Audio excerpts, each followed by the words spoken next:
అదాని జగన్ ఇప్పుడు వీళ్ళిద్దరే hot topic. ఎందుకంటే జగన్ కు అదాని 1750 కోట్లు లంచం ఇచ్చారా? వీళ్ళిద్దరూ చేసుకున్న ఒప్పందం ఏమిటి? Let's watch the story. సౌరశక్తి విద్యుత్ సరఫరా ఒప్పందాలను పొందేందుకు గౌతమ్ అదాని, అతని మేనల్లుడు సాగర్ అదాని సహా మరో 6 నిందితులు భారత ప్రభుత్వ అధికారులకు లంచాలు ఇచ్చారని యుఎస్ ప్రాసిక్యూటర్లు ఆరోపించారు. Fair and corruption practices act ను ఉల్లంఘించారని ఆరోపిస్తూ అదాని సహా పలువురుపై US securities and exchange commission అభియోగాలు మోపింది.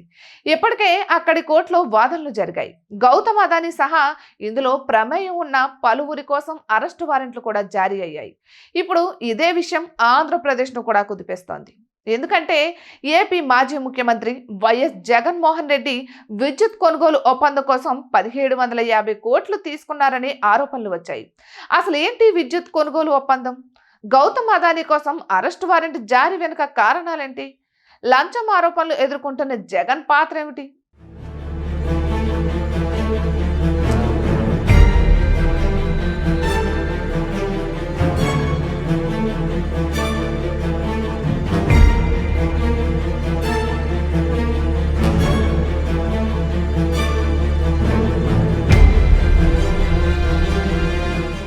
ఆంధ్రప్రదేశ్లోని విద్యుత్ పంపిణీ సంస్థల విద్యుత్ సరఫరా ఒప్పందాలు $265 మిలియన్ లంచం కేసులో ప్రధానంగా కనిపిస్తున్నాయి.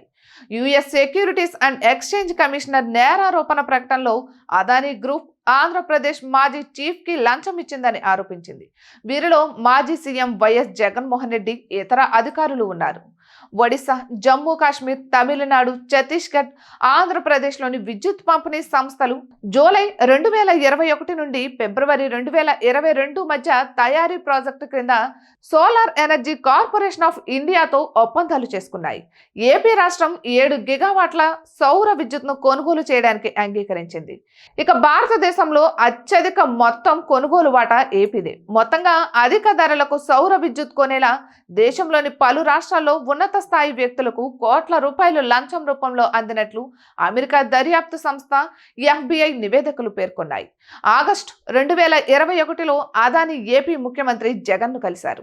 ఇక రాష్ట్రంతో విద్యుత్ సరఫరా ఒప్పందాన్ని కుదుర్చుకోలేదు. ఈ ఒప్పందం కోసం ఆంధ్రప్రదేశ్ ముందుకు రావడానికి అవసరమైన ప్రోత్సాహకాల గురించి చర్చించారు అని US securities and exchange commissioner పేర్కొంది. ఆ తర్వాత మళ్ళీ సాగర్ అదాని సెప్టెంబర్ 12, నవంబర్ 20న ముఖ్యమంత్రితో సమావేశమయ్యారు. ఈ సమావేశాల తర్వాత అదానీలు ఏపీ ప్రభుత్వ అధికారులకు లంచం ఇచ్చారు లేదా వాగ్దానం చేసి సంబంధిత ఆంధ్రప్రదేశ్ ప్రభుత్వ సంస్థలతో ఒప్పందాలు చేసుకునేలా చేశారని తెలిపింది. ఇక అదానీ గ్రూప్ లంచాల ఆరోపణలు మొదటగా అమెరికాలో వెలుగులోకి వచ్చాయి. అమెరికాకు ఏంటి సంబంధం అని మీకు డౌట్ రావచ్చు. అసలు విషయం ఏమిటంటే భారత్లో ఈ విద్యుత్ ఒప్పందాల్లో లంచాలు ఇవ్వడం కోసం అదానీ గ్రూప్ నిధుల సేకరణ మొదలుపెట్టింది. అమెరికా బ్యాంకులు, ఇన్వెస్టర్ల నుంచి భారీగా నిధులు సేకరించింది. ఈ క్రమంలోనే అక్కడ దర్యాప్తు సంస్థల్లో ఈ నిజాలు వెలుగులోకి వచ్చాయి.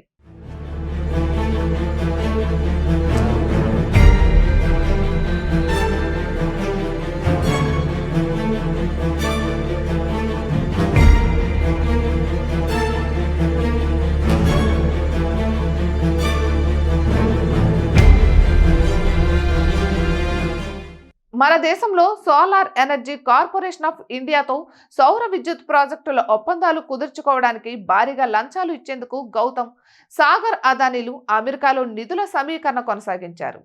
అదానీ గ్రీన్లో పెట్టుబడిదారుల నుంచి మిలియన్ల కొద్దీ డాలర్లు వచ్చాయి. అయితే సెక్యూరిటీలు విక్రయించేందుకు తప్పుదారి పట్టించే సమాచారం ఇవ్వడంతో అమెరికా దర్యాప్తు సంస్థలు ఈ మొత్తం బాగోతాన్ని వెలుగులోనికి తెచ్చాయి. సౌర విద్యుత్ సరఫరా కాంట్రాక్టులను పొందడానికి అదాని, అతని మేనల్లుడు సాగర్ అదాని, మరో 6 ప్రతివాదులు భారత ప్రభుత్వ అధికారులకు లంచాలిచ్చారని యుఎస్ ప్రాసిక్యూటర్లు ఆరోపించారు. అదానీ గ్రూప్ వ్యవస్థాపకుడు, చైర్మన్ గౌతమ్ అదానీతో పాటు మరో 7 ఎగ్జిక్యూటర్లపై $250 మిలియన్ పైగా లంచం, మోసం కేసులో అమెరికా ప్రాసిక్యూటర్లు అభియోగాలు మోపారు. దీంతో వీరి కోసం కోర్టు అరెస్ట్ వారెంట్ జారీ చేసింది. Fair and corruption practices act ను ఉల్లంఘించారని ఆరోపిస్తూ అదాని ఇతరులపై న్యూయార్క్లోని US securities and exchange commissioner అభియోగాలు మోపింది. దీనిపై New York eastern district US district కోర్టులో మొదట ఫిర్యాదు దాఖలైంది. వాదనల తర్వాత అరెస్టుకు ఆదేశాలు ఇచ్చింది. ఈ అభియోగాలను నిరాధారణమైన ఆరోపణ అని అదానీ గ్రూప్ ఖండించింది. ఇక అదానీ గ్రీన్ డైరెక్టర్లపై US department of justice, US securities and exchange commission చేసిన ఆరోపణలు నిరాధారణమైనవని, అవి తిరస్కరించబడ్డాయి. ఇక సాధ్యమైన అన్ని చట్టపరమైన సహాయం తీసుకుంటామని తెలిపింది. అదానీ గ్రూప్ తన కార్యకలాపాలు అన్ని అధికార ప్రతినిధులతో అత్యున్నత స్థాయి పాలన, పారదర్శకత, నియంత్రణ, సమ్మతిని నిర్వహించడానికి ఎల్లప్పుడూ ముందుంటుందని పేర్కొంది. ఇక ఏపీలో గత వైకాపా సర్కారు విద్యుత్ కొనుగోలు విషయంలో నేరుగా అదానీతో ఒప్పందం చేసుకోలేదని, కేంద్ర ప్రభుత్వ రంగ సంస్థ సోలార్ ఎనర్జీ కార్పొరేషన్ ఆఫ్ ఇండియాతో మాత్రమే ఒప్పందం చేసుకుందని తెలిపింది. ఇక వైకాపా ప్రభుత్వంపై విద్యుత్ కొనుగోలుకు సంబంధించి వస్తున్న ఆరోపణల్లో నిజం లేదని తెలిపింది.